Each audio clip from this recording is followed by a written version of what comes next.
หูครับเต้าหู้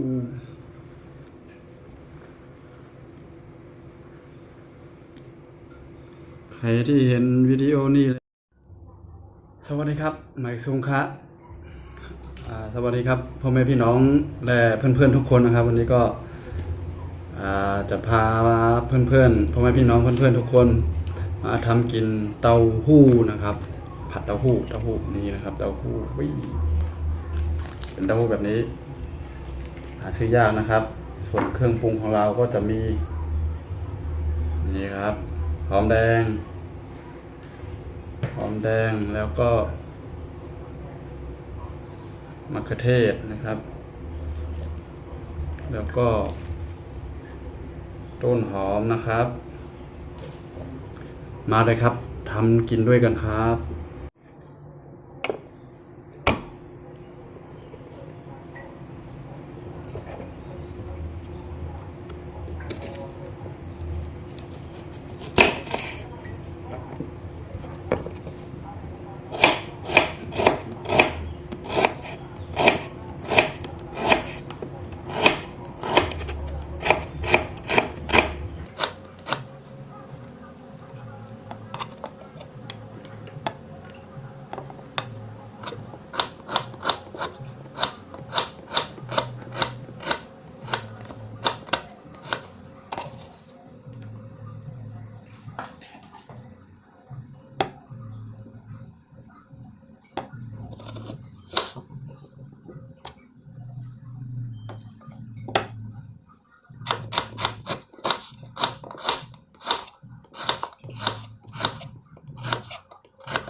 น้ำมัน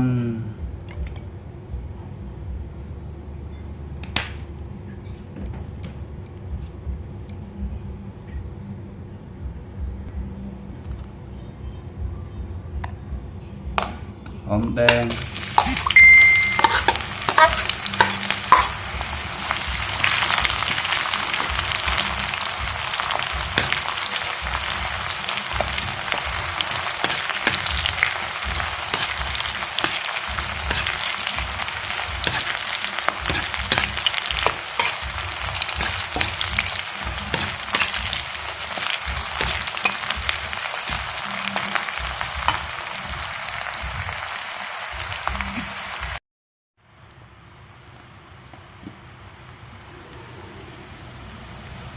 มิ้นนิดนึง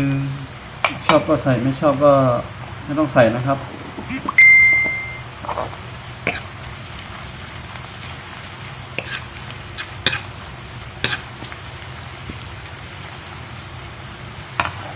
นะครับ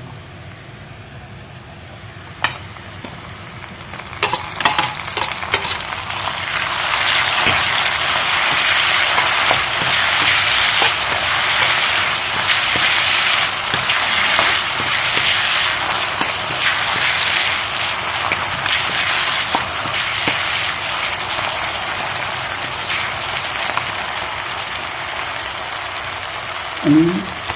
พริกป่นนะครับ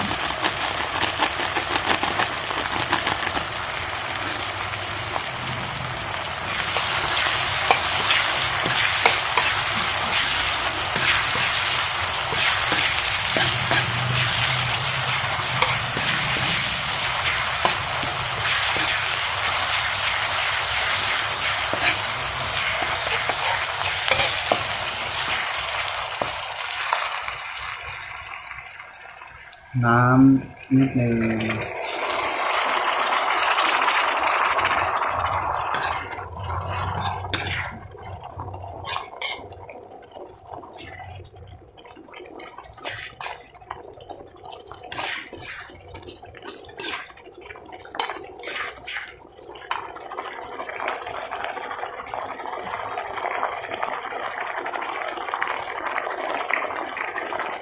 ใส่ซอสพริกนิดนึง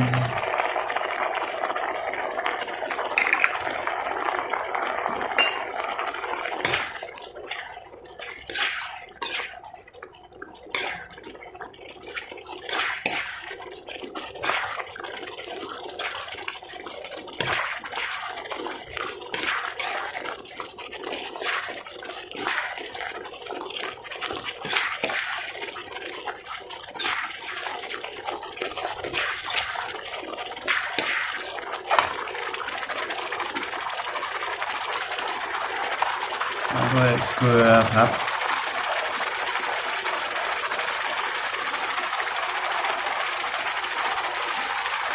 ชูรสชอบก็ใส่ไม่ชอบก็ไม่ต้องใส่ก็ได้ครับ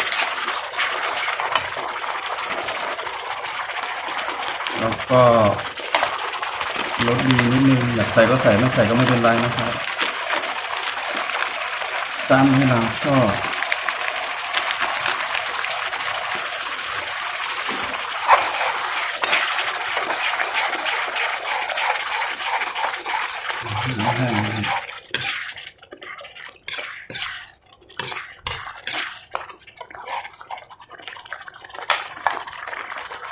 แล้วใส่เต้าหู้เลยนะครับ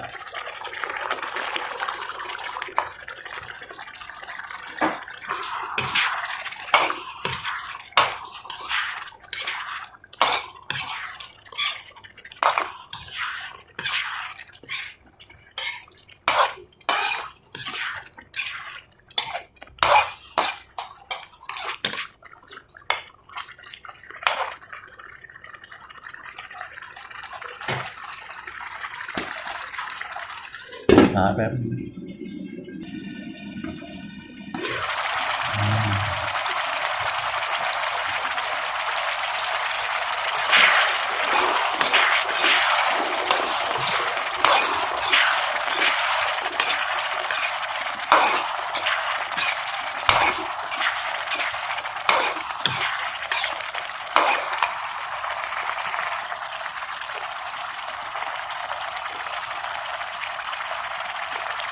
แล้วใส่ต้นหอม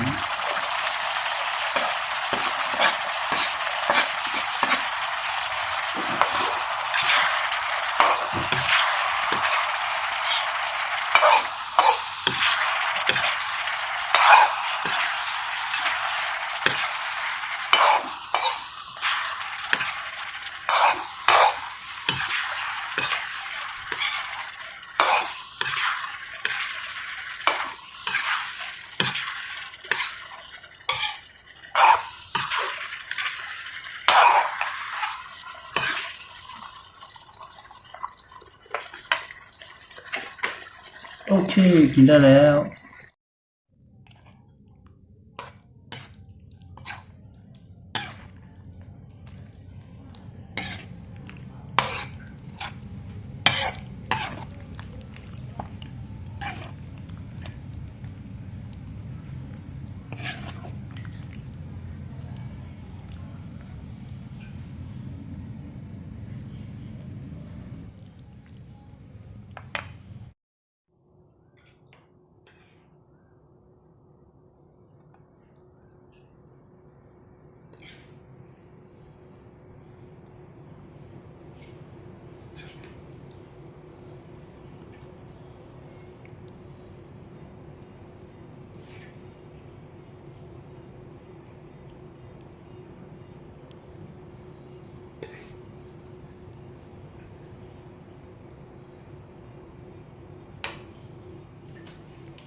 เสร็จแล้ว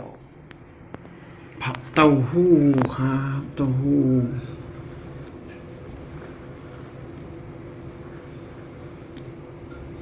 ใครที่เห็นวิดีโอนี้แล้วถ้าชอบ